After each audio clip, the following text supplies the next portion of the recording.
what you need to hear about it is Willamette. You came here this great distance, sometimes with great difficulty, to find out what it's like here at the university. And whenever Mary invites me to speak to a group like this, I'm always a little bit puzzled about what to talk about to give you the best unique snapshot from my perspective of what Willamette is like. I'm a university president. I could talk about Willamette for the rest of the afternoon. You all would be testing whether the coffee you had for lunch was adequate by the time I was done. So I have to figure out how to pick and choose. I think I'll start with the presumption that you all are smart people. You know a fair amount that you can learn in books or online about Willamette. You know that we're the oldest university in the Western United States. You may know that we are the only university in the United States that is both a nationally ranked liberal arts college in the top 100 on the US News list and a top-ranked business school on the Forbes and Business Week lists. You may know that we're the only university in the country literally across the street from its state capital, which provides unique options for students to work with the governor's office, with the treasurer's office, with the legislators, or with the agencies and others who gather around state governance. You probably don't know that we're the only university in the country with a resident symphony orchestra. The Oregon Symphony has been playing a full season here on the Willamette campus for more than 50 years. And you may not know that Willamette is also now the most diverse, racially, ethnically, socioeconomically, campus among our peer group in the Northwest. These are all terrific things that we're proud about, but they're all things that you can learn about reading online. So I'm going to spend the rest of my time talking to you not about facts and about programs, but about people. That's the main reason that you're here. It's the main thing you should be doing while you are here, is meeting as many members of this Willamette community as you're able to meet. Your job as prospective students at Willamette, as you think about where you're going to continue your education next year, is to find the community in which your fit, your ability to thrive and enjoy life and to learn effectively is going to be maximized. And so imagining yourself here on campus is going to be easier if you meet a large number of students and other people. So the first piece of advice I would have for you over the next 2 days is introduce yourself to everybody you meet. Walk up to them, say you're a prospective student, tell them where you're from, what you're interested in, and ask them questions about why they're at Willamette and why they're excited about this university.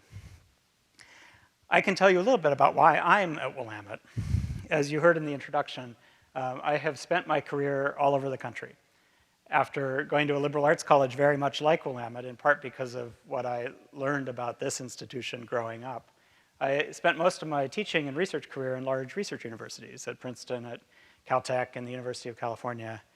And yet, after 30 years away, I came back to my hometown to lead this university. And it's natural for people to ask, why? And my answer is really simple. It's because of the people at Willamette. It's because this is a community that I wanted to lead. And when I talk about that, I usually start by talking about the faculty, because it is the faculty that is the true heart of any high-quality university. They are the people who are here the longest. They are the people that define the experience that our students have. And Willamette has, bar none, the best teaching faculty in the Pacific Northwest. It's a bold statement, but it's a statement with a lot of evidence behind it. You can look at, for example, the awards given to Willamette faculty by external agencies. The Carnegie Institution, for example, for many years gave Professor of the Year awards in each state. Oregon is not a huge state, but we have lots of universities, some of them employing thousands of faculty members. But if you look at the 25 Oregon Professor of the Year awards that were ever given, 11 of them, almost half of all of the awards ever awarded, went to Willamette University faculty members. A couple of years ago, Carnegie stopped giving out that award. I think it was because they were embarrassed that all of the awards were going to this one small institution in Salem. But whatever the reason, we decided we need to up our game.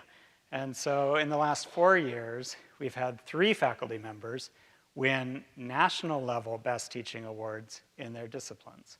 So Courtney Stevens in psychology, Joyce Millen in anthropology, and Cindy Koenig Richards in civic communication and media were all named the best professor in those disciplines anywhere in the country. This isn't an accident. This says a lot about both the way that Willamette selects its faculty members and does its hiring, and also about the way that we support and develop and sustain and retain faculty, focusing on faculty who are committed to high quality teaching and learning in the classroom. And I think that is a remarkable thing that has always been true about Willamette. One other telling sort of illustration of that is that 2 years ago, Jim Albaugh, alumnus of ours who was a double major in math and physics, gave $5.5 million to Willamette to support students in the math department and the physics department. And it was really remarkable that when Jim gave that money and created a new teaching position in mathematics, he did not do what many donors do and name it the Jim Albaugh Chair in Mathematics. Instead, he named it the Chester Luther Chair, naming it after Professor Luther, who was his calculus professor back in freshman year when he was here, who launched him on a career that took him to the presidency of Boeing and the leadership of the National Engineering Societies. And that reminder, even 30 years later, of the role of that critical professor in calculus, I thought was really touching. And we have those same kinds of faculty here today. And so just to pick a couple of examples, I would name Melissa Buis-Michaud. So Melissa is a faculty member in our really innovative department in policy, politics, law, and ethics. She works on social policy. And for quite a few years now, she has taught this really interesting class. It takes 16 Willamette students and takes them into the prison system, the Oregon State Penitentiary, where they meet in a seminar-style classroom with 16 inmates at the penitentiary to talk about the criminal justice system, and in particular to talk about restorative justice. It's a fascinating class for our students who meet the people who are actually caught up in the justice system and learn in a different way from the inside, literally, about how the system works. But it's also a transformative experience for the 16 prisoners who are in the course, who are learning about self-efficacy and thinking with reflective exercises in ways that will help them reintegrate into society when they're released. Another faculty member in a very different field who I would mention is David Griffiths. So David's a chemistry professor, young chemist, who does organic chemistry. He's really interested in hormone pollution in the water supply. So with the aid of a $300,000 National Science Foundation grant, which he uses to support undergraduate research, David goes out to the Willamette River, which for those of you who aren't from around here is only about a mile away from us on the other side of downtown, one of America's 14 heritage rivers, one of the 20 biggest rivers in the country. He goes with his students to study the flow of pollution through the Willamette water supply. Now, Salem draws its water supply from clean mountain rivers, but the Willamette is the water supply for a number of rather large cities, Corvallis to our south, Wilsonville to our north. So as we think about the way that we educate students, and we think about what we call consequential education, the fact that students learn best when they're studying things that have consequences in the real world, David's work with his students is about as consequential as it comes as he's exploring the public health implications of pollutants in the Willamette River. These faculty members, like Melissa and David, come to Willamette because they want to work with wonderful students. It is a characteristic of every one of our faculty members that scholarship with students is an important part of their life. And to do that well, they have to have interesting, inquisitive students.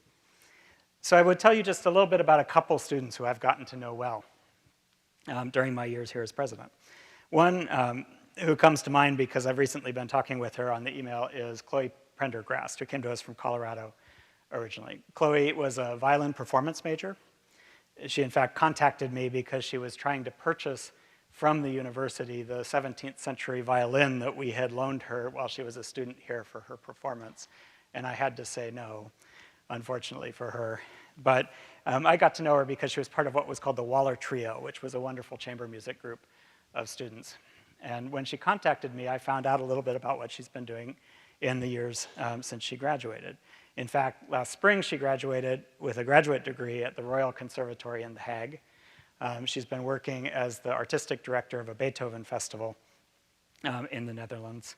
And she's also been working on this very interesting ensemble group that she's put together that is focused on figuring out how to bring classical Western art music to populations that have been traditionally separated from that tradition. As she describes it, this grew directly out of her senior thesis project here at Willamette, which was on 18th century audience performer relationships in Europe. And that work now has turned into projects aimed at producing new audiences in Europe for classical music. So it's been fascinating to see the way that Willamette education connected. One of her collaborators in the Waller Trio, the pianist, was another student named Sherry Liang, who I got to know pretty well. Sherry was also a music performance major in piano performance, but she was fascinated by chemistry. She used to work in the chemistry department when she was a student, doing tutoring for other students. And when she graduated, she came to my office to talk to me about the decision she had to make, which was a prototypical Willamette decision. Should she take a Fulbright and go to Europe to study ancient music, or should she take a position offered in the MD program at OHSU? And in fact, it was that second choice she took. She's now a fourth-year student at OHSU, due this spring to become an MD. And we were tremendously proud of her ability to be a pre-med and a music major at a very high level here. I'll tell you about one other student, somebody who I got to know very, very well because he was my own advisee when I taught a freshman seminar course a few years ago. All of our students start out in a freshman seminar, 13 or 14 students, and until they declare a major, in most cases, the faculty member who gets to know them in that course serves as their academic advisor. So I was Connor's academic advisor. So Connor Mertens came to us from Kennewick, Washington, small town, and played football on our team. So I had him freshman term, and he came back from winter break and came by my office and told me he wanted my help with a big announcement that he wanted to make. And we talked about it, and then just about a week later, Connor was sitting in one of the classrooms over in the athletic center, surrounded by his teammates and coaches with television cameras in front of him. I still get choked up. And came out as the first openly gay or bisexual football player at any level in college sports in the United States. Connor was a really typical Willamette student. He was a politics major. He did lots of different things in the summers. He went back to Kennewick and did yard work one summer. He went to New York and worked with Anderson Cooper as an intern one summer. He went over to the Capitol building and worked on the staff of the Republican head minority leader in the state Senate one summer. So he had a very wide range of experiences. He also became a very gifted public speaker and worked at a volunteer level on the youth leadership boards of both the You Can Play Foundation, which is a group that it works against bullying in high school level sports, and also on the board of the youth board of the Trevor Project, which is the anti-suicide project in New York State. After he graduated, Connor went back to New York. His first job was working as the campaign manager for an assembly candidate in the Hudson Valley. He was here just 2 weeks ago visiting us because his current employer, which is a lobbying group that supports legislative changes for people who are living with chronic disease, had him out in the Oregon State Capitol, his old haunts, doing lobbying on bills in the last legislature. And I sat with him in the bistro, and he was talking about his Willamette experience and how the liberal arts had prepared him for this range of activities, talking about how David Gutterman, who I think you'll probably meet later, a politics faculty member, used to make him do all this really detailed markup of hard copy versions of papers, and he always thought it was so tedious to be marking this up, and then he showed me the bill that they were working on and how it was marked up exactly the way that his politics bills used to be marked up. And he couldn't have spoken more highly of his Willamette experience.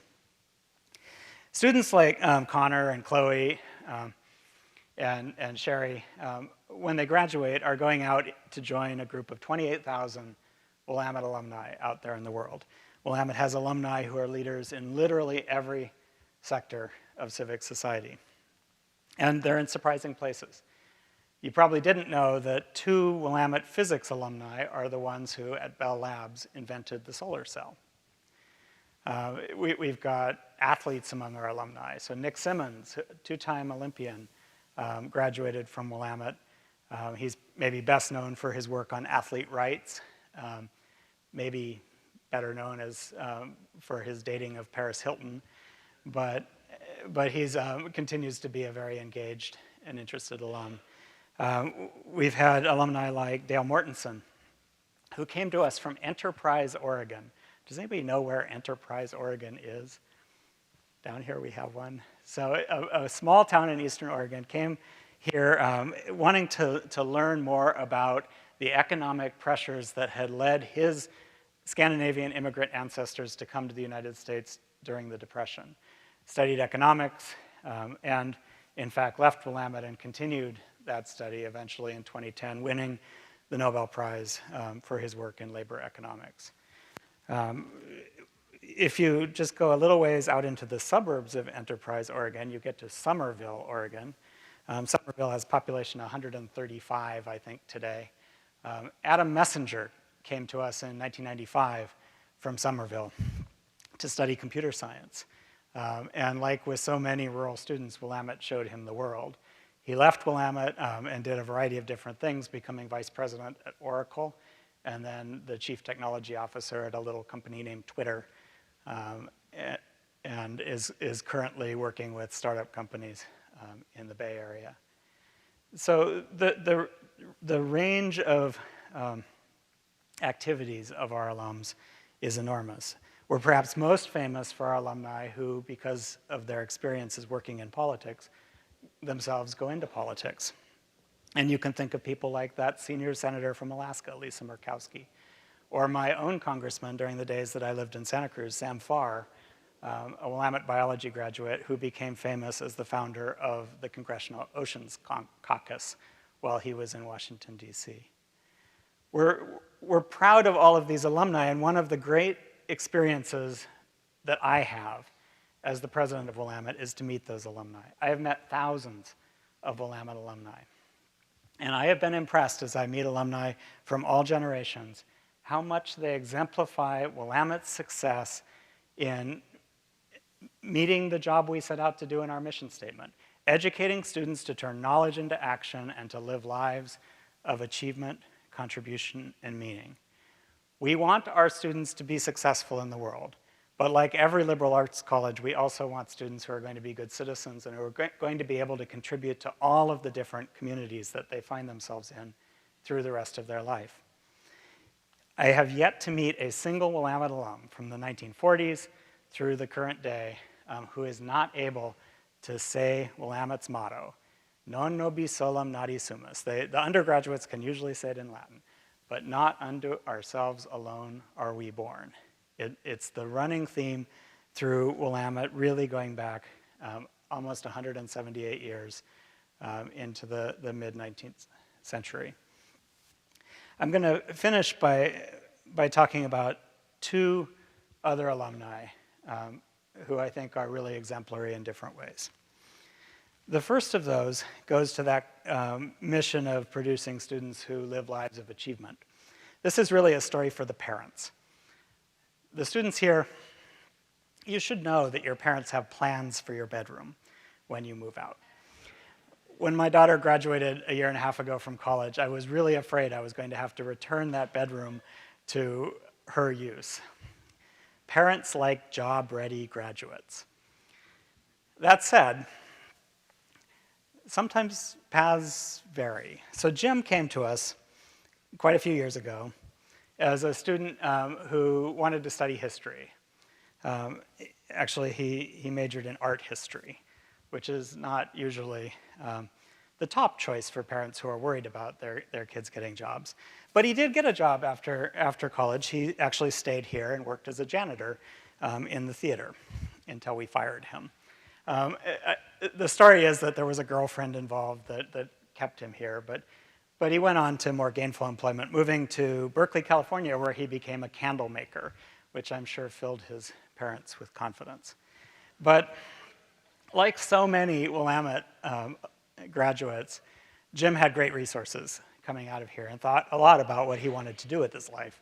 And like many liberal arts college graduates, he decided he wanted to go to graduate school. Went to the University of Oregon and then to Harvard College to finish his graduate degree. Within a few years, Jim was actually running all of the museums at Harvard. He went on to the Courtauld Institute in London, and then to the Art Institute of Chicago. And about 10 years ago, Jim became the president and CEO of the J. Paul Getty Trust and the director of the Getty Museum in Los Angeles, one of the largest and wealthiest arts organizations in the world. Jim Kuno continues to be deeply engaged in Willamette. I saw him here on campus just a couple of weeks ago. He's usually here at least 3 times a year as a member of our board of trustees. He donates money himself to fund student scholarships, but like Jim Albaugh, he doesn't do it in his own name. The scholarship that he's endowed is the Bill Braden Scholarship. Bill was an English professor here who taught Jim, and in Jim's view, changed his life. So that's one kind of Willamette story. The last alum I'll tell you about is somebody who doesn't have that high profile. She's an alum actually from the class of 1942. That's the class that's turning 100 years old this year. It was Willamette's centennial year, the year that those big trees out in the front yard of Willamette were planted. So she was here at the time of the visit with her 75 years earlier. We had a gift officer visit her as part of Willamette's 175th birthday. And so it was her 75th anniversary year of graduation from Willamette. She had spent her career in Idaho in a relatively low-key way, building and supporting rural libraries.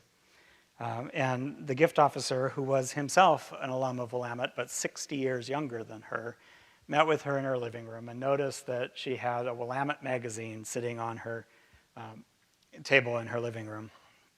And he said to her very bluntly, "You graduated from Willamette 75 years ago. You have never been back to campus in 75 years. Do you really still think about your experiences here at Willamette?" And she said, "Yes, every day. Not unto ourselves alone are we born," is the foundation on which she built her entire life.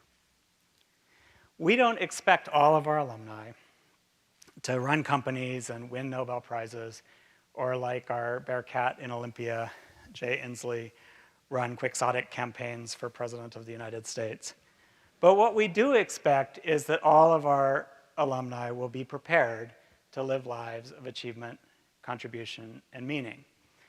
I hope that we will see many of you here next fall.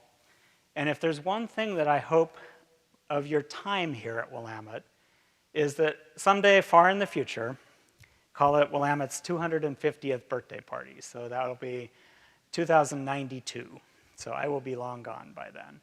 But in 2092, if some young whippersnapper from the Alumni Affairs Office comes and visits you, I hope that you will look back on this visit, on your decision to come to Willamette, with pride and confidence that it changed your life.